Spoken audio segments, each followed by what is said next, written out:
Elections మొదలై గంట సేపు కావస్తుంది. విరాట్ గారి స్పందన కోసం ఎస్కేపల్లి ప్రజలు ఎదురు చూస్తున్నారు. అల్లుడు, అసలేం జరిగిందంటే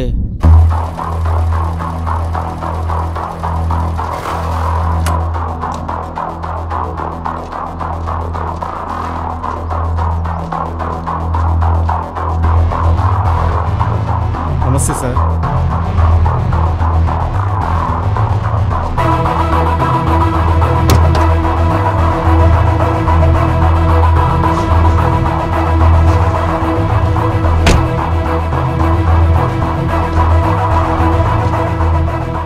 పని అవుద్దా సార్ అది పోలీసులు.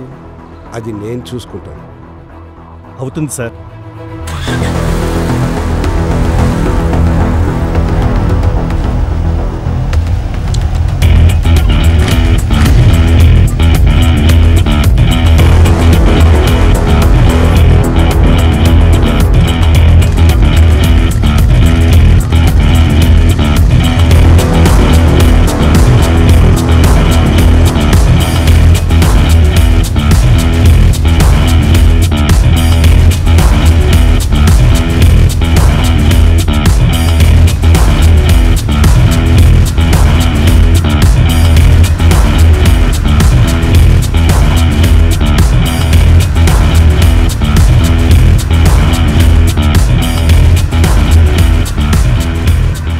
తీసుకోండి, ఓట్లేయడం మాత్రం మర్చిపోవద్దు.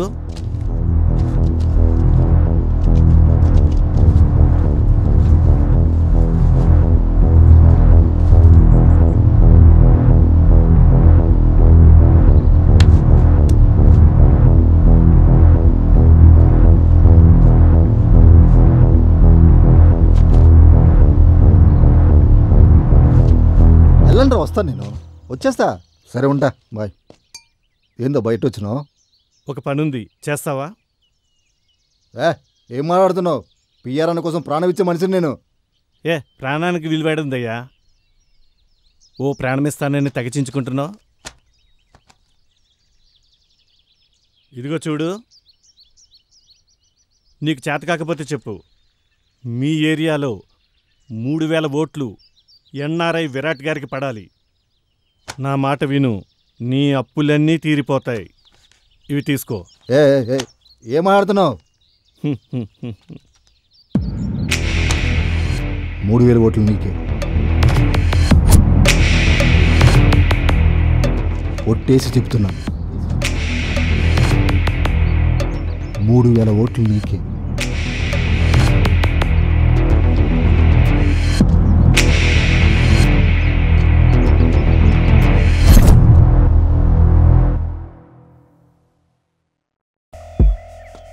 హలో తమ్ముడు, నువ్వు కూడా ఈ కుళ్ళు కుతంత్ర రాజకీయాలకు బానిసైపోయావా? నిజంగా నీలాంటి వాళ్ళే గెలవాలనుకున్నాను. జీవితం కన్నా ఆశయం గొప్పదని నా నమ్మకం. నువ్వు కూడా ఓటుకు నోటు కాదు, ఓటుకు డాలర్స్ అని గెలవబోతున్నావు. కంగ్రాచ్యులేషన్స్. రాజకీయాల్లో గెలిపే ముఖ్యం. ఒకే ప్రాంతం వాళ్ళం. మళ్ళీ కలుద్దాం. పోలింగ్ జరుగుతుంది. ఎన్నికలు ముగియడానికి ఇంకా చాలా సమయం ఉంది. పిఆర్ వర్గం ఎన్ఆర్ఐ విరాట్ పై చాలా ఆరోపణలు చేస్తున్నారు. చూద్దాం ప్రజల తీర్పు ఎలా ఉండబోతుందో. పిఆర్ సపోర్టర్ ఇప్పుడు మనతో పాటు లైన్ లో ఉన్నారు. హలో, చెప్పండి సార్. పిఆర్ అన్న గెలుపు ఖాయం. విరాట్ లాంటి వాళ్ళు 100 మంది వచ్చాను సరే, అన్న ముందు నిలబడలేరు. అరే, ఏది ఇంటింటికి తిరిగి కళ్ళబొల్ల మాటలు చెప్తే ఓట్లు చేస్తారా? అలా జనాలు మోసం చేయాలనుకున్నాడా? ఆయన దగ్గర డబ్బులు ఉండొచ్చప్పా. ఆయన డబ్బులు కుమ్మరిస్తున్నాడని, విచ్చలవిడిగా పంచుతున్నాడని మా దృష్టికి వచ్చిందప్పా. గెలిచేది లేదు. థ్యాంక్స్ అండి. ఇప్పుడు విరాట్ గారు మనతో మాట్లాడడానికి విరాట్ గారు వీడియో కాల్ చేస్తున్నారు. చూద్దాం. హలో హలో విరాట్ గారు. హలో విరాట్ గారు, మీరు ఓటుకి నోటు కాదు, ఓటుకి అమెరికన్ డాలర్స్ పంచారనే ఆరోపణలు వస్తున్నాయి. దీనిపై మీ అభిప్రాయం ఏంటి? ఆరోపణలపై స్పందించడం వృధా. నేను ఒక విషయాన్ని ఎస్కేపల్లి ప్రజలకు చెప్పాలి. తప్పకుండా చెప్పండి. అందరికీ నమస్కారం. నేను గత 4 నెలలుగా ఎస్కేపల్లిలో అన్ని ప్రాంతాలలో ప్రచారం చేశాను. చాలామంది నన్ను చూసి నేను చెప్పింది వినుంటారు. నా తరపున నా కుటుంబం కానీ, నా స్నేహితులు కానీ ఓట్లు అడిగి ఏదైనా హామీలు ఇచ్చుంటే గనక, లేదా ఏదైనా సహాయం చేస్తుంటే గనక, దయచేసి వాటికి ప్రలోభపడి నాకు ఓటు వేయద్దు. నాకు ఓటు వెయ్యొద్దు. నా ఆలోచనలు ఆశయాలను నేను బాగా బలంగా నమ్ముతాను. నాది చాలా దీర్ఘకాలిక రాజకీయ ప్రయాణం. మీరు చూసిన నన్ను, నా మాటలను, ముఖ్యంగా నా మేనిఫెస్టోలో ఉన్న అన్ని పథకాలు కనుక నమ్మితే నాకు ఓటు వేయండి, లేదా వద్దు. ఓటు మన జన్మ హక్కు. దాన్ని లాభంగా, అవసరంగా మాత్రం వాడదు. విరాట్ గారి మెసేజ్ చూశారు. ఎన్నికల రోజు ఒక అభ్యర్థి నాకు ఓటు వెయ్యొద్దు అని చెప్పడం చాలా వింతగా అనిపించవచ్చు.